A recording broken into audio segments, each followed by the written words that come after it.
spaghetti. Yeah, but that's how it kind of started. It just started by giving some bread to some kids, and that turned into a miraculous journey and an experience, and then we just multiplied it, with this event. And last year, as I said, it was 600 kids, turned to 1,200 people. Now there's well over 2,000 people, and who knows what's going to happen next year. And I think with this trip, this one we just came home from, it moved me because I could see these kids worshipping God, and I could see the connection, seeing the kids starting to cry in the worship, and I was like, okay, money can't buy this. Money can't fix this problem. Only Jesus can fix this problem of systemic poverty. And, I love how we're working together. Yes. I love that we're becoming family in doing this. They're not judging me and I'm not judging them, and we're learning from each other. So sometimes if I do something wrong, like one time I wanted to throw lollies out of the bus, and I think Rena was like, you don't do that. Like, it's like so bad. And I went, really? Oh, sorry. And we just learn and have a laugh and go, okay, cool. Sorry. Thanks for telling me. Thanks for teaching me so that I can learn as well. And then hopefully I'm teaching you guys some stuff and you're learning. and then that's how families built. And I love this. I love the multicultural.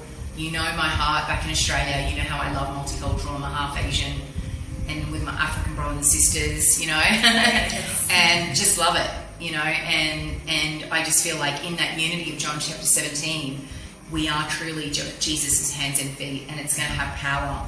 There's power in unity, there's power in agreement to be able to go, yes, we're going to bless these kids' life. And I just want to hear from you, Miriam, the highlights for you. What stood out for you?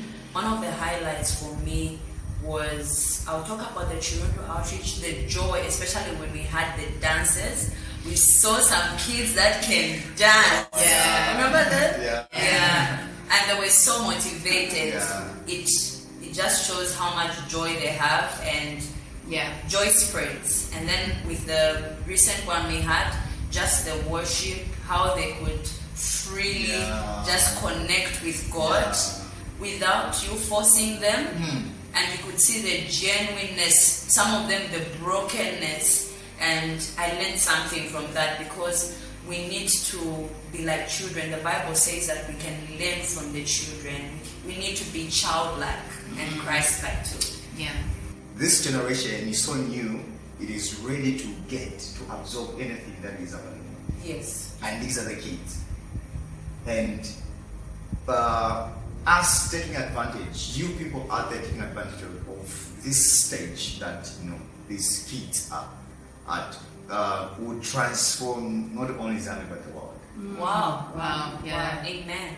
Because we are having people we're having kids who have been filled with the Spirit of God. And so when you reach out to these kids, you preach Christ to them, you introduce Christ into their life in that state. And you bring in the aspect of school, you bring in the aspect of, we saw kids without, like wearing clothes that are not washed. And torn clothes. Barefoot. Yeah, no shoes. Yeah.